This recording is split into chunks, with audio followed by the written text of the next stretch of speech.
وزیر اعظم شہباز شریف نے سیلاب متاثرین کا معاملہ IMF کے سامنے رکھ دیا۔ نیو یارک میں وزیر اعظم سے MD IMF کرسٹالینا جارجیوا کی ملاقات۔ کہا پاکستان کی معیشت بحالی کی طرف گامزن ہے۔ IMF کے اہداف میں پیش رفت ہو رہی ہے۔ حالیہ سیلاب سے پورا پاکستان متاثر ہوا۔ معیشت پر سیلاب کے اثرات کو IMF کے جائزے میں شامل کیا جانا چاہیے۔ MD IMF کا سیلاب متاثرین سے اظہار ہمدردی، بحالی کے مؤثر اقدامات کے لیے نقصانات کے تخمینے کی اہمیت اجاگر کی۔ وزیر اعظم کی صدر ورلڈ بینک اجے بنگا سے بھی ملاقات۔ ورلڈ بینک کو ترقیاتی شراکت دار میں تبدیل کرنے پر اجے بنگا کی قیادت کی تعریف۔ وزیر اعظم نے پاکستان کے جامع اصلاحاتی ایجنڈے سے آگاہ کیا۔ ملاقاتوں میں نائب وزیر اعظم اسحاق ڈار اور وزیر خزانہ محمد اورنگزیب بھی شریک ہوئے۔ وزیر اعظم شہباز شریف کی امریکی صدر ٹرمپ سے غیر رسمی ملاقات۔ دونوں رہنماؤں نے گرم جوشی سے ہاتھ ملایا۔ نائب وزیر اعظم اسحاق ڈار بھی موجود تھے۔ صدر ٹرمپ اور وزیر اعظم کی ملاقات عرب اسلامی سربراہی اجلاس کے اختتام پر ہوئی۔ شہباز شریف کی کویت کے ولی عہد شیخ صبا الخالد الصباح، قطر کے امیر شیخ تمیم بن حمد الثانی کے ساتھ بھی بیٹھک۔ اردن، انڈونیشیا اور آسٹریا کے رہنماؤں سے بھی ملے۔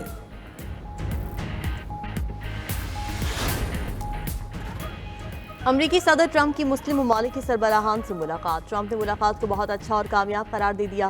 امریکی صدر نے کہا کہ ایک ایسی جنگ ختم کرنے جا رہے ہیں جو ہم نے شروع نہیں کی۔ مسائل کے حل کے لیے محنت کر رہے ہیں۔ چاہتے ہیں اسرائیلی ارغمالیوں کو واپس لایا جائے، جو اسلامی ممالک کا ایک گروپ ہی کر سکتا ہے۔ اسلامی ممالک کے سربراہان نے غزہ جنگ فوری ختم کروانے اور امداد کی بلا تعطل فراہمی کے لیے ٹرمپ سے مداخلت کا کہا۔ وزیر اعظم شہباز شریف بولے، امریکی صدر امن کے داعی ہیں، امن قائم کرنے کے عزم کا خیر مقدم کرتے ہیں۔ پاک بھارت جنگ بندی میں بھی ٹرمپ اور ان کی ٹیم کا اہم کردار ہے۔ امیر قطر نے کہا کہ غزہ میں صورتحال انتہائی خراب ہو گئی ہے، اسے جلد از جلد بدلنا ہوگا۔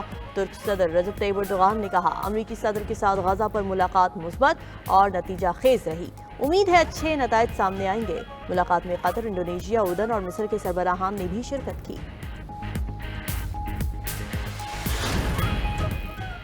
دہشت گردی علاقائی امن و سلامتی کے لیے خطرہ، افغان حکام کو سرحد پار دہشت گردی کے خلاف مؤثر اقدامات کرنے چاہیے۔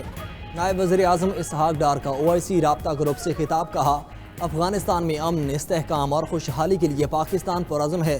افغانستان کو تنہا نہیں چھوڑا جا سکتا۔ اس سے قبل نائب وزیر اعظم اور وزیر خارجہ اسحاق ڈار کی لیتوانیا کے وزیر خارجہ سے ملاقات۔ دو طرفہ تعلقات مضبوط بنانے پر تبادلہ خیال، تجارت اور سرمایہ کاری کے فروغ کے لیے کاروباری وفود کے تبادلے پر زور، ڈیجیٹل معیشت اور تعلیم کے شعبوں میں تعاون بڑھانے پر اتفاق۔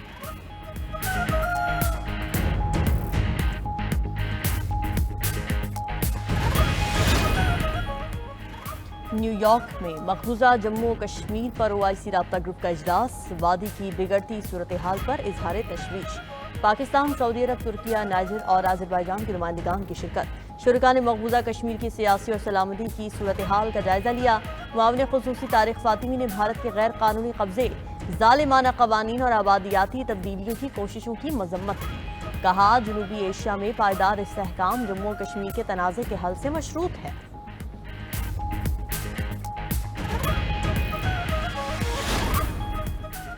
غزہ میں امن چاہتے ہیں تو یرغمالیوں کی رہائی کی حمایت کریں۔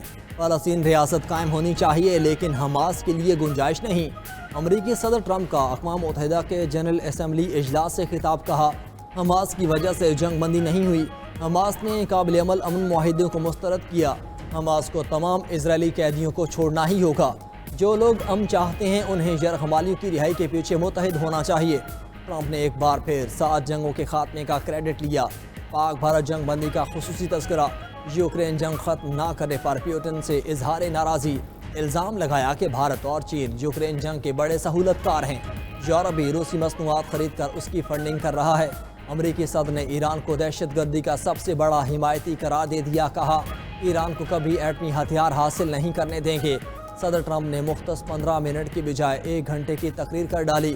امریکی صدر ٹرمپ کی جنرل اسمبلی آمد پر پہلے برقی زینہ خراب ہوا۔ ٹرمپ نے خطاب شروع کیا تو ٹیلی پرومپٹر بھی نہ چلا۔ ٹرمپ نوبیل امن انعام چاہتے ہیں تو غزہ جنگ رکوائیں۔ فرانسیسی صدر میخوا کی امریکی ٹی وی کو انٹرویو۔ کہا ٹرمپ 7 جنگیں ختم کرنے کا دعویٰ کرتے ہیں، غزہ جنگ بھی رکوائیں۔ امریکی صدر اور فرانسیسی ہم منصب کی ملاقات۔ ٹرمپ نے کہا کہ فلسطینی ریاست کو تسلیم کرنے سے حماس کو فائدہ پہنچے گا۔ فرانسیسی صدر نے کہا کہ غزہ جنگ ختم کرنے کے لیے اسرائیل پر دباؤ ڈالنا ہوگا۔ دونوں رہنماؤں کی روس یوکرین جنگ پر بھی گفتگو۔ صدر ٹرمپ نے کہا کہ روس کو یوکرین جنگ ختم کر دینی چاہیے تھی۔ نیٹو ممالک کو ہتھیاروں کی فراہمی جاری رکھیں گے۔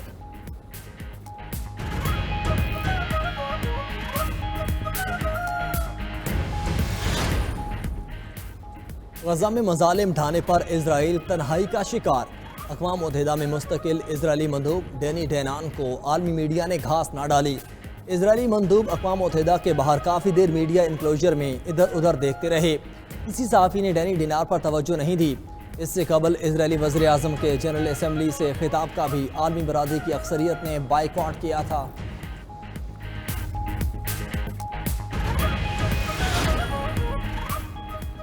تباہ حال غزہ پر صہیونی فورسز کی بمباری جاری۔ صبح سے اب تک 50 سے زائد فلسطینی شہید ہو گئے۔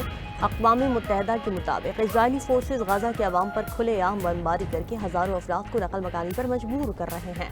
محکمہ صحت نے خبردار کیا کہ غزہ میں اسپتالوں کو انتہائی خطرناک صورتحال کا سامنا ہے۔ ایندھن مکمل ختم ہونے سے اہم ترین شعبے بھی بند ہونے لگے۔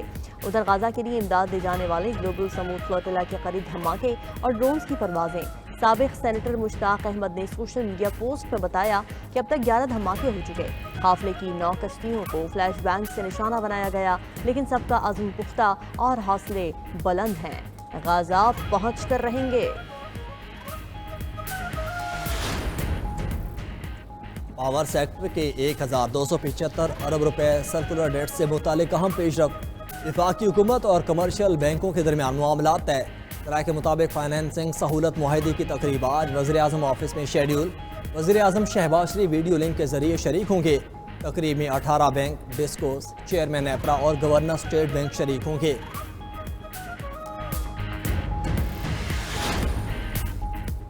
پنجاب گورننس کا آئیڈیل ماڈل پیش کرنے والا پہلا صوبہ بن گیا۔ سی سی ڈی نے جو امن قائم کیا اس کی مثال نہیں ملتی۔ کچھ اضلاع نے زیرو کرائم کا ہدف پورا کر لیا۔ وزیر اعلیٰ پنجاب مریم نواز کا پیرا فورس کی پاسنگ آؤٹ تقریب سے خطاب۔ بولی کاروبار کا منافع جائز حدود سے آگے نکل جائے تو اسے روکنا حکومت کا فرض ہے۔ گندم، آٹا، روٹی اور سبزی کی سرکاری قیمت پر فراہمی یقینی بنا رہے ہیں۔ مریم نواز کا پراپرٹی پر قبضہ مافیا کے خلاف نیا قانون لانے کا اعلان۔ کیس کا فیصلہ 3 ماہ میں ہوگا۔ قبضہ کرنے والے کو 10 سال قید اور بھاری جرمانہ ہوگا۔